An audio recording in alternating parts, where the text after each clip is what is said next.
Hi guys, welcome to my latest junk journal.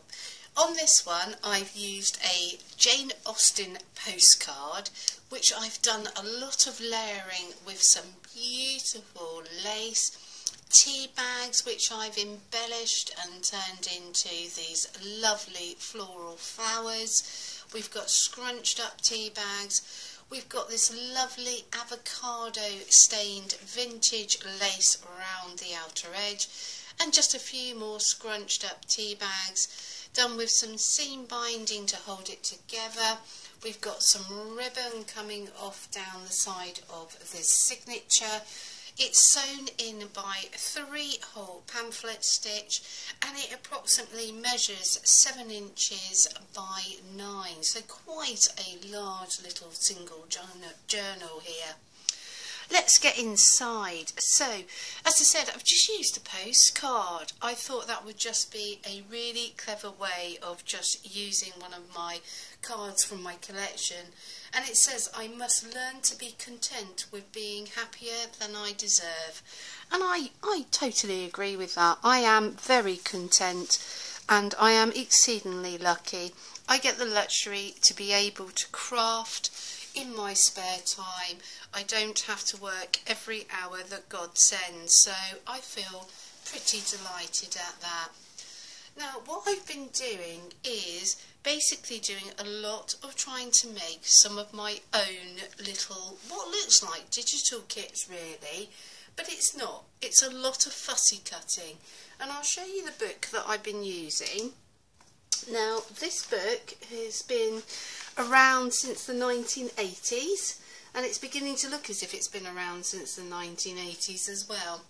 So I'm using images from the Cornucopia of Design and Illustration. So this has got a wealth of all sorts of wonderful images that you can see, and you can see where I've been fussy cutting out. And so, I mean, just look at the wealth that I've got for later journals. It will take a bit of colouring, it will take some time, but I'm not going to bore you. But what I've done is been doing some fussy cutting and looking at some of my ephemera. And so here we've got one of the lovely ladies on this lovely green checkered gingham style background with an old vintage postcard. And so I've just done some layering here, and it's behind a little paper clip. And then you've got some stamping and this coffee stained paper, so that can be removed. You can journal on both sides here. Now, moving on from sort of like my paper CDs that I made, that was all well and good, but how are we going to be able to put it into a journal, and how are we going to be able to change the discs? So this one I showed you in my little journal and share. And we've got this wonderful disc that rotates round here. We've got this CD envelope that I've made out of music paper, which has more paper discs ready to insert, so you can exchange and change this one. So what I've done is made this so it's interactive. It's like a little envelope really. It tucks in behind. I'm just gently pulling, because this is textured fabric here, like textured paper, and I've got a couple of tabs which actually tuck in behind this coffee stained paper. And what we can do is then easily access the disc. We can take the little clip out, we can literally put it together, pull, take out the disc, exchange it for another one in the collection. So let's take out that disc, put it back in, take our little clip here, so it's just going to clip it back in. Now this will be the testament, won't it, if it works nicely. Now let me just make sure that both the arms are as straight as I possibly can. I mean, I really want this to be a workable journal. I don't want to make the discs and feel that they're just for decoration. So it's never easy when you're doing something on camera. So there we go, that has been put back in. Now to get the tabs that I've made. Now these are, I've just put some craft board there, and then that should tuck under here, back under my page, so that I've changed the disc. Look at that, see? Interactive CD paper disc. These guys can then all go back into this musical CD cover. And then I'm not going to force them in because there's about 7 in there. I think probably it needs around about 5. So we've got a pocket going on there. And so those guys can all be neatly tucked in. And you've got this interactive paper CD. So I've explained the first page. Let's share with you a little bit further in this journal. Now we've got lots of furnishing trim in here. And I've just sort of taken some bits and pieces from all different styles of kits. We've got a little bit of one of my vintage photographs. We've got this twee little envelope that opens up, and maybe you would like to do a bit of journaling on this little twee envelope. Then you've got a larger expanse here to journal on, and it all tucks under here with these fussy cut flowers. Now using the furnishing trim, and because it's robust would be one way of explaining it, we've got this writing paper that's been coffee stained at the back.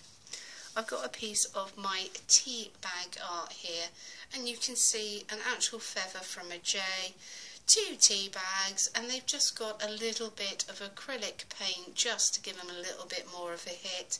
A little vintage photo, a small little ribbon and a pearl, some more rosette trim, and some more little seed beads at the bottom here, and another little envelope, and we just got a little tag saying the word enjoy, and that tucks underneath, so that can be removed if need be. We've got this nice writing space which has got this lovely wording saying writing, an Edith Holden page, and we've got this tracing paper here, and on it I fussy cut these 2 adorable lovely ladies. We've got some trim and some pearl buttons, and we've also got, what I've done is I've traced prior to gluing on these particular ladies. I literally traced the dress that she is wearing here and place it on the top of the tracing paper, and that's over the top of some plastic doily coffee staining, and that will sit there with a little clip at a later date. I've left this page blank. We're taking advantage of the designer paper and more coffee staining. We've got some sewing, and I've sewn and made this pocket. Now we've got a mixture of things here. We've got a bingo card that I have fussy cut these wonderful birds out of a scrapbooking piece of ephemera that I've had back yet again from the 1980s. And so we just got these wonderful hummingbirds. We have a little copy of a travel authority. This is a piece of ephemera in my collection dated from I think what we're looking, 14th of February. It may well be around about 1946 February. It's not 100% clear, but anyway, moving on. We now have some images that have come from a family tree book. We've also got images from Somerset Studios.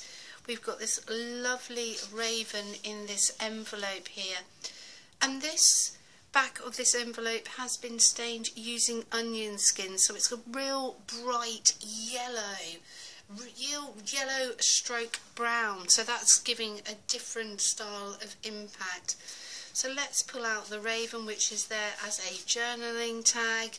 And so on the back we've got this possum stew. This is something that when I went to Florida, I brought a scrapbooking piece of pack, and in it had partly the possum stew. So we're going back to 2004 now. More vintage images here, literally from the pack that was purchased in 2004. Look how long I've been holding on to this stuff. We've got a digital kit, postcard, yet again it's been gifted, so I can't tell you whom the kit comes from. We've got these lovely lads here. It's on coffee stained paper, and these have come from Somerset Studios. We've got a very vintage knitting pattern. I just love putting these two young children together. Another page to journal on with some lines and a small amount of coffee staining there. We've got another image of this lovely gentleman, and this has been courtesy of a Family Tree magazine. More sewing, excuse me. We've got some hessian here, we've got some more furnishing trim, we've got Scotland here, a lovely map, a vintage map of Scotland, and behind we've got the trophy gates of Hampton Court, and this is a lovely vintage postcard, and again from Somerset Studios, hotels in Great Britain. So just another little piece of ephemera. Now at one point I decided to try my utmost to use Bondaweb and put it literally, or heat and bond or thermoweb, put it straight through my printer, bearing in mind my printer cost me around about £30. I don't mind if I chew it up and do damage. If you've got a beautiful printer, please do not attempt unless you want to see some dire results at the end of it. So I've taken one of my vintage postcards, I've put it down, I've printed on the Bondaweb, so it's a gluey substance. It didn't onto, I've then ironed it onto this wonderful silk. The answer is no, it didn't really work. I mean, yes, you can see there's a rough image of a person, but in reality it isn't one of my best pieces of work, but it needs to be used. So it's in here, and underneath we've got this digital kit here, and this digital kit came from Lala Chantry's Ladies Vintage Diary, to be perfectly honest with you, and so I just thought this would work really well. It gets it used, it means it's just not sitting as a sample in my collection. Now I got a little carried away with these masquerade masks, and this is covered in fabric. It's fabric and paper and floral flowers and little stamps, and it's got a little bit of muslin, and underneath we have this wonderful envelope which I've left unglued so you can write on the full of the envelope. But this is ephemera that I purchased down the car boot sale. I brought a gentleman, well, it dates back to 1939. He was studying physiology, history, and so I've just got all of his wonderful ephemera. Now on the other side we've got back to some stationery that I just love, stationery if you can find it, that's been coffee stained. This is from the V&A, so it's got an historical background. We've got some magazine cuttings here, and I've just taken little sections of their paperwork and just layered up. We've got a bit of ribbon, we've got a staple, we've got another little postcard back here. And also I got some really cracking vintage photos. They were so dog-eared and worn. They were in a point of, they were in their own sort of remission. They were sort of all going, yeah, they were just beginning to lose their love. So what I've done is taken some more photographs and cut them up and just taken sections out that I adored. And we just got this lovely couple here that are just looking together in the moonlight under this, around about this fountain. Now we've got images here that are originals that I have purchased from the car boot sale. So as you can see, this one on the left is much more prominent than one on the right. She's faded, but she's in a beautiful, lovely dress. And as you can see, we've got Mr. Ellis, Artist and Photography, New Street, Wellington. And we've got this one from Portland Road, Nottingham, this lovely young lady here. And as you can see, it must have been at some point fixed into a book. And what I've done is use a little piece of ephemera from my trip. I do a reasonable opportunity to go to France, and occasionally if I can, I'll get to the flea markets, and I just love this wine label. I'm sure if I could read French, you might be able to tell me it's something different. I'm just jumping to the conclusion as it's got grapes and this lovely vine. Now this selection of fussy cutting and collage work, this has come from a Family Tree magazine, and it's just got this wonderful pocket here and just a small amount of ribbon and a bit of trim.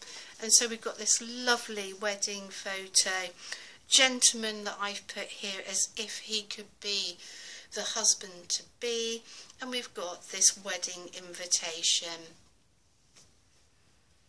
Yet again, now we've got, this is a postcard of a lady from France, and just look at the vintage, the way she is carrying all of her items, it seems, baskets, beautiful woven work, and she's in the landscape. And yet again, we've just got clipped on here another vintage photo. And this says 5 Coe Street, Ludlow, and this just has a plain back, and I mean you can just see the collar, her brooch, her ribbons. She's got earrings in, and her hair must be tightly pulled from behind. So I am lucky to have obtained at some point some of these beautiful items. Back to that lovely knitting pattern for the baby. We've just got this lovely advert sleeveless waistcoat at the back here. Now we've got some more items from the Family Tree, and these ladies have just got the wonderful, this particular lady, she's just got a lovely image on her face. She looks as if she's looking in the opposite direction to the camera, and she looks bemused as well, so it's amusing to see this lovely image. And here we've just got a very vintage postcard from my collection. I mean, this was obviously lovingly written, and I think 1917, so I mean it's quite a passionate letter. I shall not read it out to you, but that really is to a husband to his wife. And this is just tucked behind in this onion stained envelope. And then we've just got this lovely beautiful old diary page from October 1946, and you've just got this lovely pen and ink as this gentleman or lady has written all of their engagement throughout, and they've got the word going to Tenby. So I'm just going to pop that behind there. And as you can see, I've just got this lovely writing behind this envelope. I've actually glued it in, and this is a piece of nylon style lace that you can see that I onion stained, and it did leave an impression. Back to a pocket, and in here we've just got a coffee stained piece of designer paper there, and we've got this old image of Ireland. So I just thought that was quite nice. I've got Scotland and now I've got Ireland. Yet again, I've left this plain, and I've left this plain for journaling or for images. More coffee staining, an Edith Holden page. Now this is from Pride and Prejudice, and we've got these wonderful quotes here. And I'll just go to the last one. One may be continually abusive without saying anything just, but one cannot always be laughing at a man without now and then stumbling on something witty. Elizabeth. So this is what Elizabeth says from Pride and Prejudice, and I've just got this image of Jane Austen that I've put at the top there. We've got a piece of lace trim here, we've got a tea bag, and I was trying my utmost to literally do like a paper ruffle. I struggled immensely, and so it's here. I want to use bits and pieces in my stash. We've got this piece of ephemera here from Stratford and Randall, and it tucks underneath this lace, and this is on Ephemera's Vintage Garden sewing kit page, and as you can see I've taken the page and put it onto another page, and we've got a little bit of graphic 45 behind the tea bag there. Now this was gifted to me and I've placed it inside this journal. I've just run a little bit of ribbon. So Angie, thank you very much. I love the fact that I am able to, with her consent, use and repurpose the bits and pieces. So we've got this wonderful movable page, and what I've done is I've put an old vintage postcard here. This is a photocopy of one that's in my collection, and I just thought this leaves all this journaling space, more journaling space, and as you can see, plenty of interaction there. So she is the lady to watch, I must admit. So Angie, thank you very much, as I struggle to get that behind the button. And then we're coming to the end of the signature. And what I've done, I've just popped in a vintage style postcard, and it's just got all of that wonderful sewing. So it's got a little bit of ephemera from my mum's collection, another little Edith Holden page, and this is literally the textured paper, and you can see the differentiation of where it's sat in the sun, and it's something that's been gifted to me, and this young lady has moved to Canada, and so all of her items were sold, and you can see where it's been in her studio, and this beautiful texture just is so yummy. I thought it would make for a lovely journal cover. Anyway guys, I apologise for waffling on, but I've had so much fun and I really hope you enjoy my latest journal. I'll catch up with you soon guys. Bye bye.